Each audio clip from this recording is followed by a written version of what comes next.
أشهد أن لا إله إلا الله. أشهد أن لا إله إلا الله. أشهد أن محمدا رسول الله. أشهد أن محمدا رسول الله. حي على الصلاة.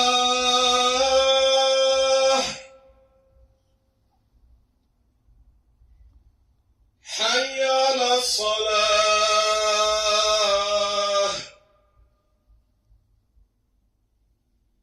حي على الفلاح.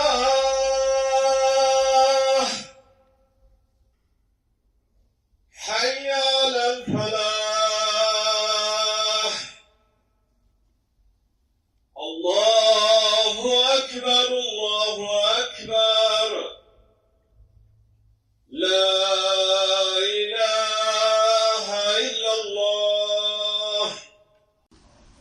إن الحمد لله نحمده ونستعينه ونستغفره ونعوذ بالله من شرور أنفسنا ومن سيئات أعمالنا.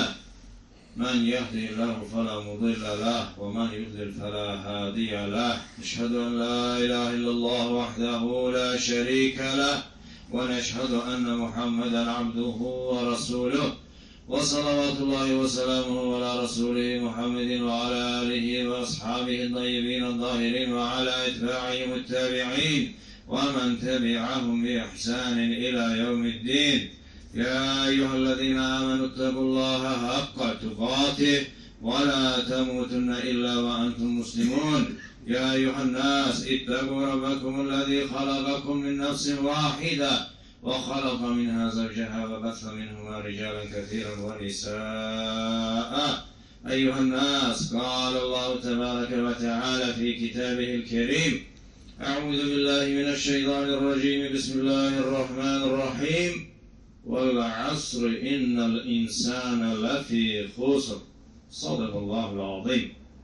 Bugünkü cümlətimizin mövzusu zamanın değeri ve ehemmiyeti hakkında olacaktır. Değerli Müslümanlar, zaman her birimize Rabbimizin Azze ve Celle'nin bahşettiği kıymetli sermayedir. Zaman, hayat startı ile ölüm finişi arasında bize cemi birce defa verilen fırsattir. Zaman, hiçbir sermaye ile geri kaytarabilmeyeceğimiz nimettir. Zaman, ölüm meleğinin gelişi ile sona çatan değerdir. Zaman, satın alabilmeyeceğimiz imkandır. Zaman, zamanı vereni tapıp onu razı salabileceğimiz dünya ve ahiret saadetinin açarıdır. Zaman, bir yere yığılıp saklanması mümkün olmayan ve satın alınabilmeyen bir servettir. Zaman, ya sevimli bir dost ya da güçlü bir düşmandır. Ve nihayet zaman, Rabbimizin Azze ve Celle'nin kulları arasında tam adaletle böldüğü nimettir. Değerli kardeşler, herkesin ilde 365 günü, 12 ayı, haftada 7 günü ve bir günde ise 24 saati vardır. Ancak insanlar onlara verilen bu kıymetli zaman sermayesini 3 muhtelif formada sarf ederler. Birinci grup insanlar zamanı israf eden, nizamsız, plansız, maksatsız, lagayt, heyecansız, sabaha ait planı olmayan, zamanlarını boş ve faydasız işlerle geçirenlerdir. İkinci grup insanlar ise zamanı suret, telaş, kaçış ve teleskenliğiyle ancak pul kazanmak ve kariyere kurmaya sarf edenlerdir. Üçüncü grup insanlar ise özünü yeryüzünün halifesi olarak gören, yaradanı ve yaratılma sebebini düşünen, kimem, hardan geldim ve hara gedirem sualına cevap aktaran, öz məişətini əlinin qabağı ilə təmin edən, xəstə ziyarəti edib bir yetimi sevindirən, bir uşağın başını sığallayan, elm öyrənən, yoldakı bir maniyəni oradan uzaqlaşdıran, təbəssüm edərək bir yoxsula yardım edən, bəzən gözəl söz deyib, bəzən də susan və bir sözlə zamanı xeyir sayılan işlərə həsr edənlərdir. Değerli kardeşler, İmam Şafii'nin rahmetullahi aleyhin eğer Kur'an'da Esr suresinden başka diğer sureler nazil olmasaydı sadece Esr suresi insanların saadetine bahsederdi dediği ve cemi 3 cümleden, 3 ayeden ibaret olan surenin tefsirinde Fəxrəddin Razi belə deyir.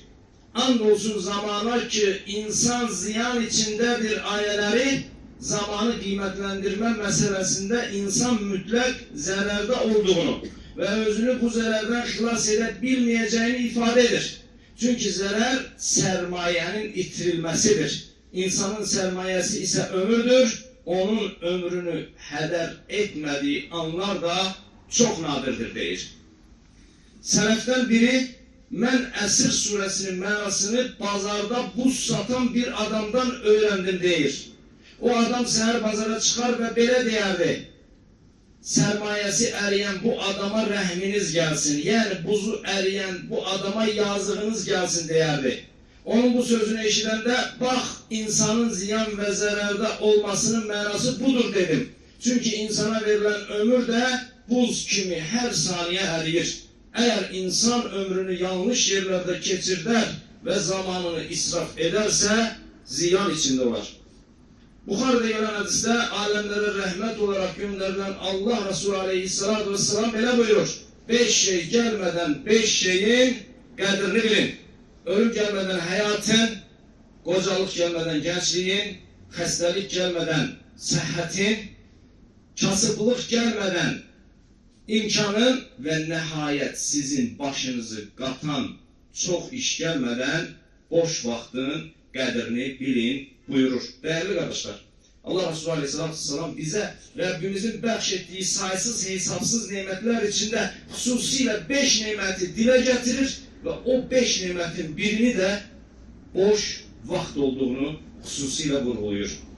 Ve Tirmizi'de gelen hadiste yine özünde bizim için güzel numuneler olan Allah Resulü Aleyhisselatü Vesselam buyurur ki 2 nimet var ki insanların çoğu bu nimetlerin kıymetinde aldanmıştır. Bunlar sıhhat ve boş vaxt nimetidir. Möhtərəm kardeşler, nesillerin en hayırlısı olan ve Allah Resulü'nün Aleyhisselatü Vesselam'ın dizinin dibinde oturup ondan ders alan Kur'an'ın, Tevrat'ın ve Zebur'un tariflediği nesil olan sahabelerden Allah onların hamısından razı olsun. Abdullah İbni Ömer radıyallahu anh belə deyir. Akşama çıktığında səhəri gözleme, yani edeceğin işi derhal et ve içinde olduğun anı değerlendir. Səhərə çıktığında akşamı gözleme, yani o an göreceğin işi et. Səhətli olduğun zaman xəstəliyin üçün, sağ ikən də ölümün üçün hazırlıq gör. İmam Əli radıyallahu anh ise belə deyir. Dünya her an bizden uzaklaşmakta, ahiret ise yakınlaşmaktadır. Bunların her ikisini de seçenler vardır. Siz ahireti seçenlerden olun, dünyanı seçenlerden olmayın. Çünkü bugün emel var, hesap yoktur. Sabah hesap olacak, emel olmayacaktır. Abdullah İbni Mesud radıyallahu anh ise böyle deyir. Güneşin battığı ve ömürden bir gün de azaldığı halde emelinin artmadığı günüme peşman olduğum kadar hiçbir güne peşman olmadım. Değerli kardeşler, 3 sahabenin de ister Abdullah İbni Ömer ister Abdullah İbni Mesud ister İmam Əli radıyallahu anh'ın da bu 3 sözde bize çattırmak istediği mesaj vaktin qədrini bilmek ve vakti verenin yolunda sərf edip ömür sıfırlarımızın karşısına iman ve ibadet biri getirip qəbirdə nur, mizanda yaxşı əməllərimizin sağ tərəfimizin ağırlığı ve hesap günü ise cənnətə girmək kimi bir saadeti elden kaçırmamak mesajıdır. Tabi'in neslinin, yani sahabeni görenlerin, o neslin en meşhur simalarından olan Hasan-ül Basri belə deyir. mən elə insanları tanıdım ki, yəni sahabələri qəsd edir, dəyərli qardaşlar.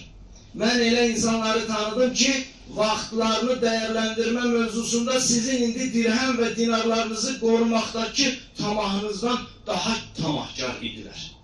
Yəni, Həsən-ül Basri sahabəni əslində vəsf edir və deyir ki, sahabə deyir, dinar və dirhəm mövzusunda, onu yığmaq və qorumaq mövzusunda yox, zamanlarını sərf etmək mövzusunda çox diqqətlidirlər. Və dəyərli qardaşlar, müasir dövrümüzün bir universitet professorunun zamanın dəyərini izah etmək üçün tələbələrinin qarşısında etdiyi bir təcrübəni də nəzərinizə çatdırmaq istəyirəm.